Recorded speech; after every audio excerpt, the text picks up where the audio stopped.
Hey, what's up guys? So in this video, we will see how to take pictures with the camera on the Xiaomi Smart Band 10. Now to do that, first of all, on your smartphone, just open the camera app.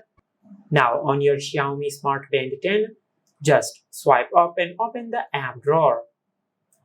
Now just tap on more and tap on camera. Now from here you can use your Xiaomi Smart Band 10 to capture photos from the camera on your smartphone. Just like that. And if you tap on the Now button, you can set a timer to take a picture with your Xiaomi Smart Band 10. You can either select 3 seconds or 5 seconds. Now let's select 5 seconds, just like that.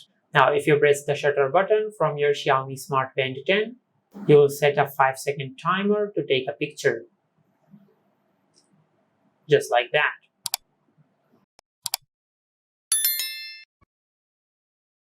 And this is how you can take picture with the camera on the Xiaomi Smart Band 10.